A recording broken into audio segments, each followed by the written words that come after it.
পরবর্তী প্রশ্ন হচ্ছে, যারা রাসূলের সুন্নাত মানে না তারা যদি আমাদের বন্ধু হয়ে থাকে বা আত্মীয়র মতো হয়ে থাকে, তাহলে তাদের সাথে কি সম্পর্ক রাখা যাবে বা তাদের সাথে সম্পর্ক ছিন্ন করে দিতে হবে? রাসূলের সুন্নাত মানে না, সুন্নাত মানে না, রাসূল সাল্লাল্লাহু আলাইহি ওয়াসাল্লামের সুন্নাহ যারা মানে না তাদের সাথে সম্পর্ক কিভাবে হতে পারে? একজন মুসলিম আরেকজন মুসলিমের সাথে সম্পর্ক রাখবে, মূল সম্পর্ক হচ্ছে ঈমানি সম্পর্ক। তবে ঈমানি সম্পর্ক ছাড়াও আরও একটি সম্পর্ক রয়েছে, সেটি হলো রক্তীয় সম্পর্ক, আত্মীয়তার সম্পর্ক। তবে প্রাধান্য পাবে ঈমানের সম্পর্ক। সাধারণ পরিচিত বন্ধু বান্ধব, সহকর্মী, সহপাঠী, বিভিন্ন এদের সাথে সম্পর্কটা মূলত হবে ঈমানি সম্পর্ক। তার মাঝে যতটুকু যে ধরনের ঈমান রয়েছে আপনি তার সাথে সেই ধরনের সেই রকমেই সম্পর্ক রাখবেন।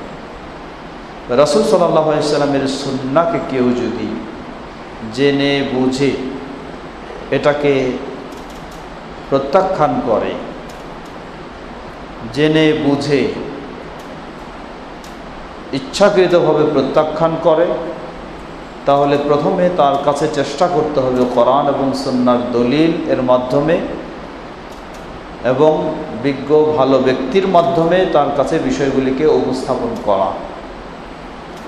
যদি এরপরেও সে এগুলিকে প্রত্যাখ্যান করে তার গোঁরামিবশত, বিদ্বেষবশত, তাহলে তার তো ইসলামেই ঠিক থাকার কথা নয়, তার ঈমানেই ঠিক থাকার কথা নয়।